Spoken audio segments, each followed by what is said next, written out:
What's good, people? It's about that time to randomly relate, reverse rant, no hate. Now, there's been a lot of talking about what's supposed to happen between Errol Spence and Terrence Crawford. Now,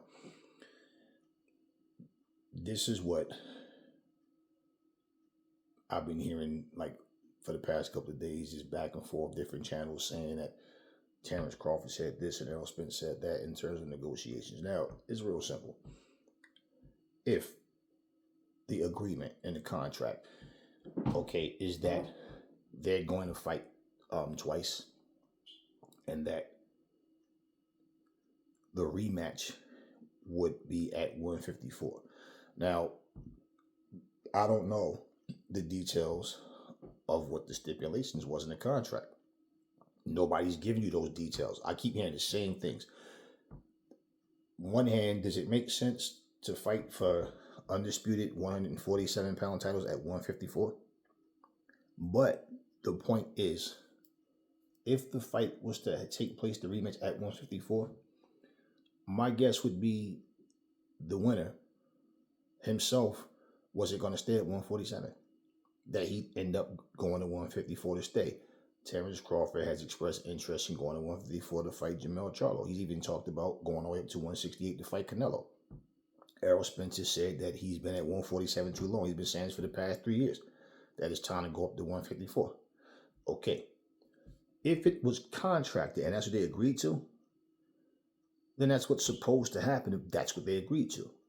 So I'm hearing that Errol Spence is saying that he wants to fight at 154, and Crawford is saying, okay, if we fight at 154, I want more money. I don't know that that's true or not, that if he said that, but a lot of channels are saying that that's what he said.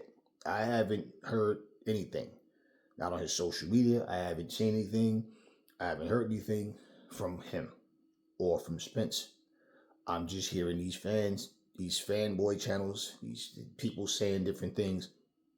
People who always say, I have reliable sources and that my sources tell me. So I don't know that this is the case. So my whole thing is, if that's what they agreed to, then that's what's supposed to happen.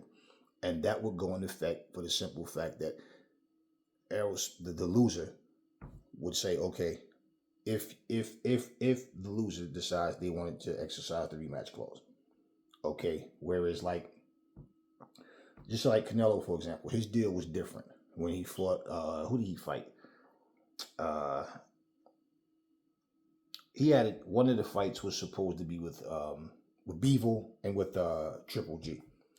It was already contracted, and I knew the details of that. This is what I'm saying, where it's like, no, it was a 2-fight deal. It was Beevil and then against Triple G. And then when people say, yeah, but what if he loses? It's not the same. Yeah, but he lost to Beevil. It was at 175. So now when he fights Triple G, it's going to be at 168. So it's going to be for the titles. You understand? But that was part of his deal. So what I'm saying is, yeah, we knew ahead of time it was a 2-fight deal. I don't know for sure that it was contracted that they'll fight at 154. Like yes, that's what we agreed to. I don't know that, because even at the post conference, if you remember, when he was asking Terrence Crawford about fighting Spence in the rematch at 154, because that's what Spence was saying. You know, I want the rematch, but at 154. What did Crawford say? He said, I mean, we could definitely make that happen. You know, we can make that happen, you know. He didn't say, well, if he exercises rematch clause, it will be at 154. That's what we would, agree to. And Errol Spence didn't say, well, I want the rematch, but it will be at 154. That's what we agreed to.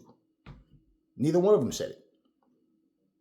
Spence is saying he wants the rematch at 154. Terrence Crawford is saying we can make it happen at 154. So I'm giving you guys my take based on what we know and what we don't know. And what we think we know based on these fanboy channels. I can't go by that. And all that my sources say, and I have reliable sources and this and that. I haven't heard anything from either side. I haven't heard anything from their management teams. Nothing.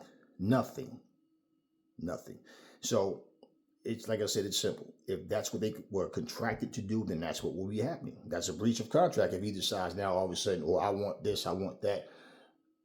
Look, and not only that, you automatically like have a certain split, a certain like what the rematch is going to be. Those details is what you work out. It's like when Cambosos, because there was a rematch clause in the fight with Devin Haney, right? So bottom line, what was it? Win, lose, or draw.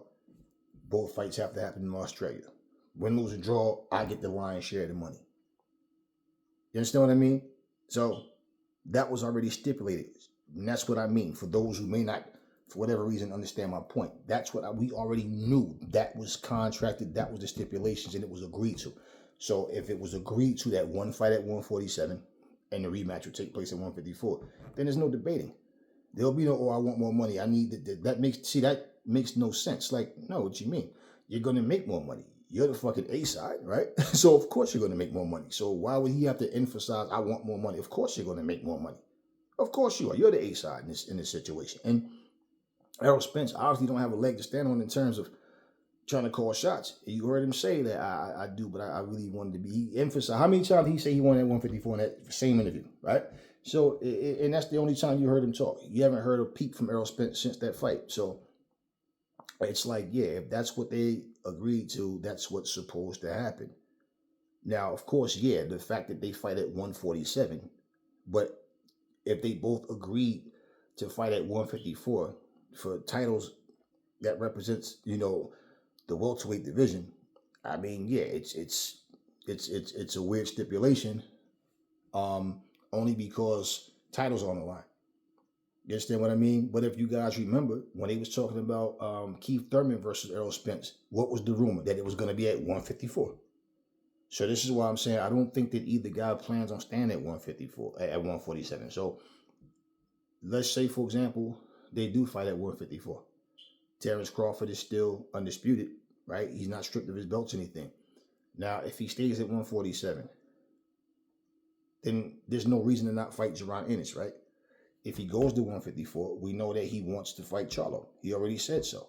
But Charlo is going up to 168 to fight Canelo. Now, if he beats Canelo, does he come back to 154 and fight Crawford?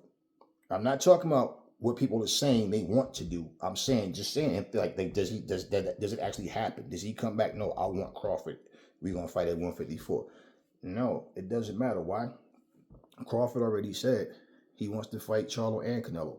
So if Charlo beats Canelo, and why can't they fight at 168? It doesn't matter, 168 or 154. I'm just saying what happens, we don't know that. But I don't want to start jumping ahead anyway.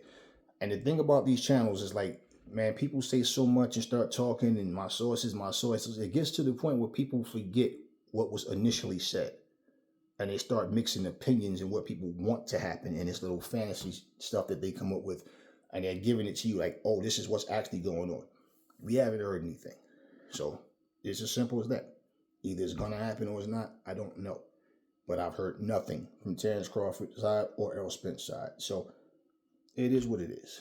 Anyway, talk to me in the comment section. Never fall in love with lies. Remember, the truth brings hate out of people, and I will catch y'all on the next video.